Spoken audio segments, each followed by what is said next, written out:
Hello, very good morning. आज की इस वीडियो में हम गिफ्ट ऑफ चप्पल्स का सेकंड पार्ट पढ़ेंगे। मृदु crept up to the window. Lali was sitting a little distance away, awkwardly holding her violin and bowstring, her elbows jutting out and her eyes glazed with concentration. मृदु खिड़की की तरफ धीरे से पहुंची। या मृदु सावधान होकर धीरे से खिड़की तक गई। लाली was sitting a little distance. लाली वहाँ से कुछ दूरी पर अपनी कूहनियों को बाहर निकालकर तथा दृष्टि को ध्यान में टिकाकर वायलन और उसके तारों को बड़े बेढंगे रूप से पकड़कर कैसे बैठी हुई थी। कंसंट्रेशन मीन्स ध्यान मग्न होकर, एकाग्रचित होकर। In front of her with most of his back to the window was the bony figure of the music master. उसने एक पतला दुबला संगीत मास्टर अपनी पीठ का जो भाग था खिड़की की तरफ लिए हुए बैठा था। Music master. He had a mostly bald head with a fringe of oiled black hair falling around his ears and an old-fashioned tuft. जो संगीत मास्टर था वो सिर उसका गंजा होते हुए भी उसके जो तेलिए बाल थे वो माथे व कान के इर्द गिर्द लहर रहे थे, फैल रहे थे। ए gold chain gleamed around his leathery नेक।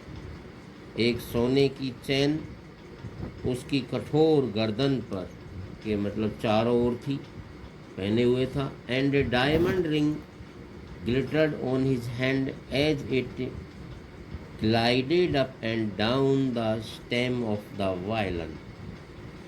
और एक डायमंड की रिंग चमक रही थी उसके हाथ में जैसे ही वो वायलन के तारों को ऊपर नीचे कर रहा था।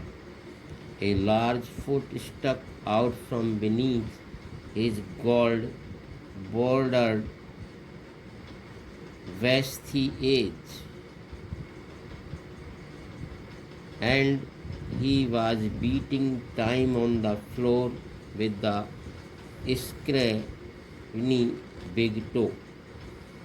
और उसकी जो सुनहरी किनारी वाली धोती के बाहर नीचे की ओर एक बड़ा पैर निकला हुआ था। वे अपने पतले व लंबे पैर के अंगूठे को ताल मिलाने के लिए बार बार फर्श पर मार रहा था। He played a few notes. उसने संगीत मास्टर ने कुछ संगीत के स्वर बजाए।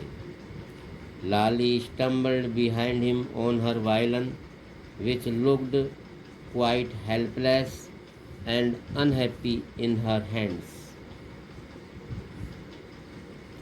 लाली जो कि पीछे की तरफ इन स्वरों का अनुसरण रुक रुक कर अपने वायलिन पर किया, जो उसके हाथों में बिल्कुल असहाय और अप्रसन्न दिखता था।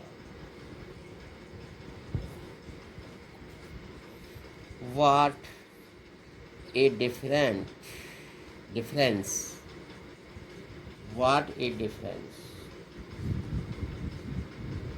जो कि एक बिल्कुल बहुत बड़ा अंतर, अर्थात the music master's note seem to float up and settle perfectly into the invisible tracks of the melody। तो दोनों के सुरों में बहुत अंतर था।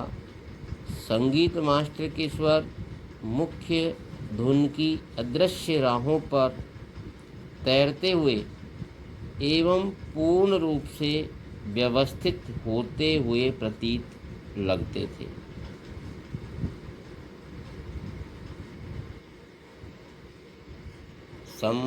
It was like the wheels of a train fitting smoothly into the rails and whizzing along, as Ravi said।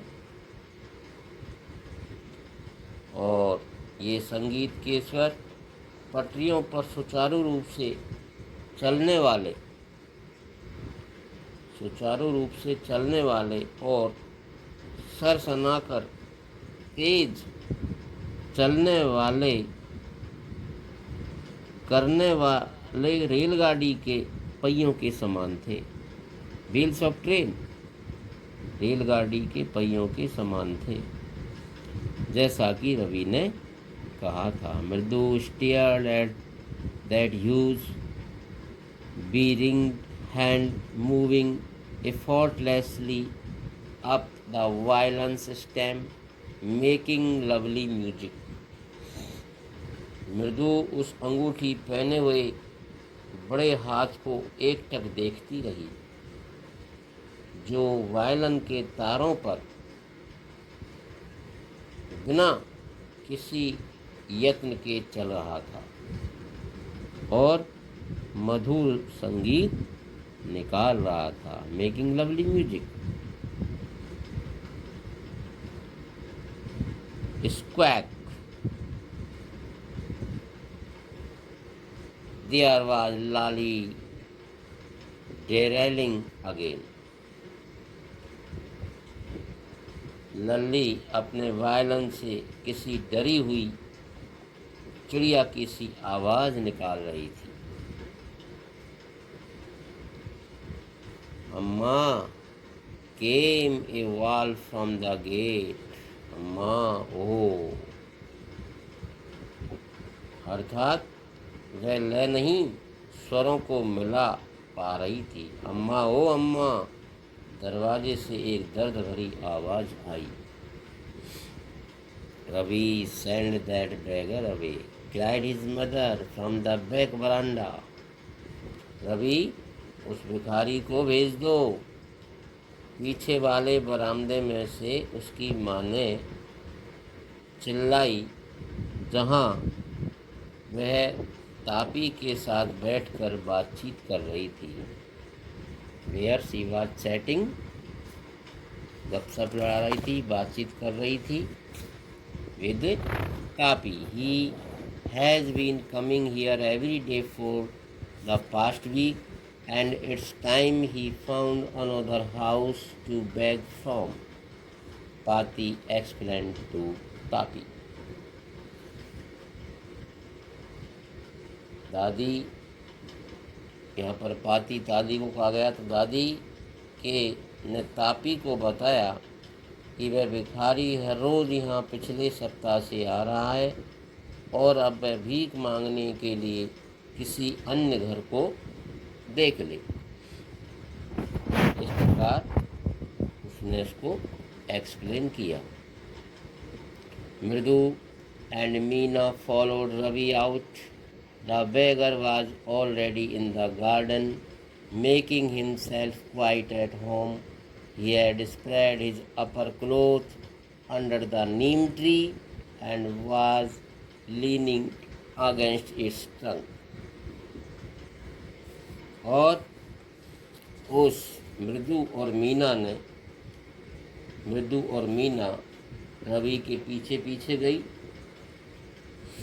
भिखारी पहले से ही बगीचे में बिल्कुल आराम से बैठा था उसने अपने शरीर के ऊपर का कपड़ा नीम के पेड़ के नीचे बिछा रखा था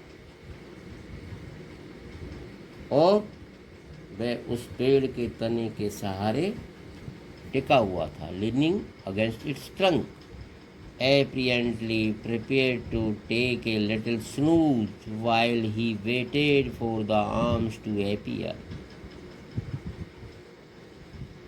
और यह स्पष्ट था कि वह उस समय तक नींद की झपकी लेने की तैयारी में था, जब तक कि उसे भिक्षा के लिए इंतजार करना पड़े।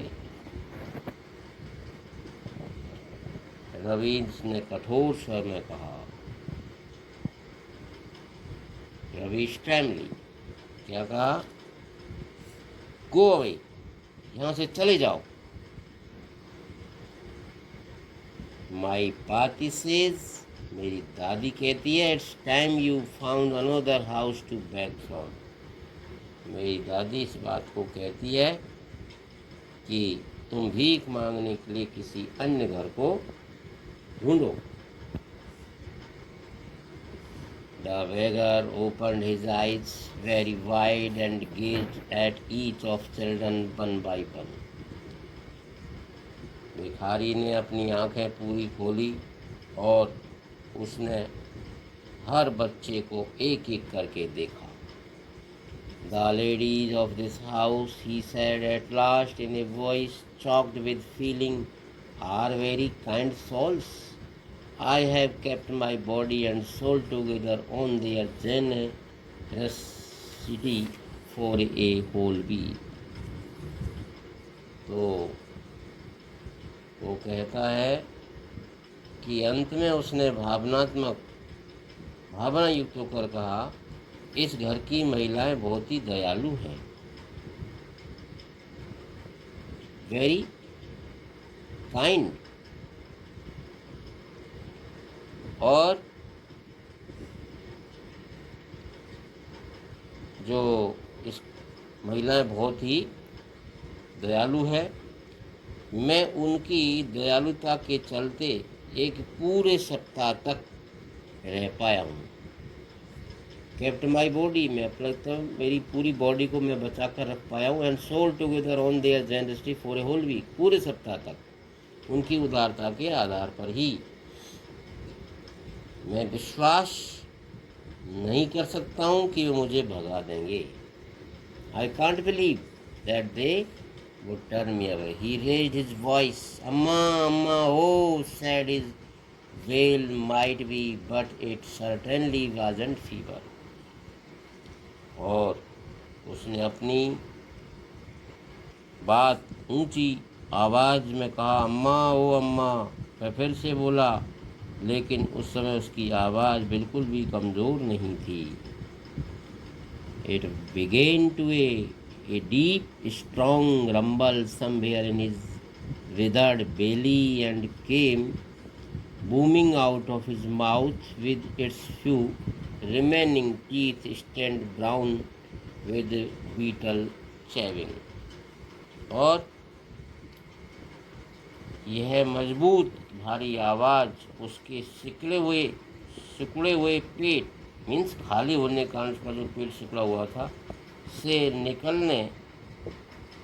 निकली थी और उसके मुंह से गूंजती हुई आई, जिसमें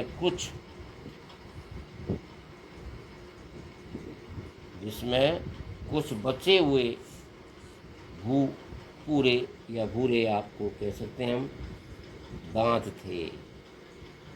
उन दांतों पर पान चबाने के धब्बे भी लगे हुए थे, बीटल चैविंग।